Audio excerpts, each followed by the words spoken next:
tepatnya kita sudah masuk kepada penghalang berikutnya yang harus kita taklukkan bagi seorang salik, bagi seorang yang ingin menempuh jalan menuju al-wusul ilallah, ya, kita ingin lebih dekat kepada Allah, kita ingin berhijrah menuju kepada Allah Subhanahu wa taala, menuju kepada kehadirat Allah Subhanahu wa taala, maka kita harus berproses, teman-teman sekalian, ya.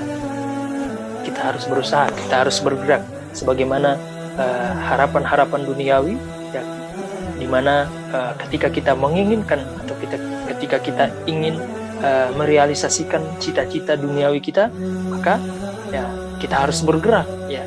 Begitu juga dengan perjalanan kepada Allah Subhanahu wa taala, maka kita harus bergerak.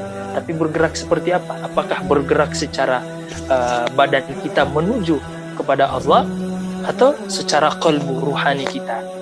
Ya, tentunya secara ruhani, karena Allah tidak disifati dengan jarak dan tempat, maka kedekatan Allah itu adalah ketika hati kita dekat dengan Allah Subhanahu wa taala, karena Allah tidak disifati dengan jarak dan tempat, ya. Terlalu Allah maha suci dari semua itu, ya. Terlalu rendah jika Allah kemudian disifati dengan tempat dan jarak. Maka Allah Subhanahu wa taala qaribun, ya. Wa idza sa'alaka ibadi anni, ya, Rasulullah kemudian ditegur oleh Allah Subhanahu wa taala di dalam Al-Qur'an, wahai Muhammad, jika hambaku bertanya tentangku, katakanlah kepada mereka, wa idza sa'alaka ibadi anni fa inni qarib. Katakanlah, aku tidak bertempat, aku tidak di mana-mana, tapi aku sangat dekat kepada Allah. Fa inni qarib. Saking dekatnya, ujibu da'watad da'i idza da'an. Saking dekatnya, saking tidak ada jaraknya seorang hamba dengan Allah Subhanahu wa taala.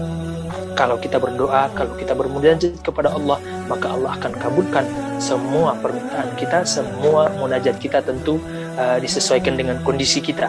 Ada yang diijabah secara langsung, ada yang diijabah berupa pahala, berupa dipalingkan dari kecelakaan, mara bahaya, dan sebagainya. Jadi doa-doa itu semua dikabulkan oleh Allah, ya. Doa-doa yang kita panjatkan itu semuanya dikabulkan oleh Allah. Hanya saja bentuknya seperti apa, itu yang disesuaikan dengan kebutuhan dan kondisi seorang hamba.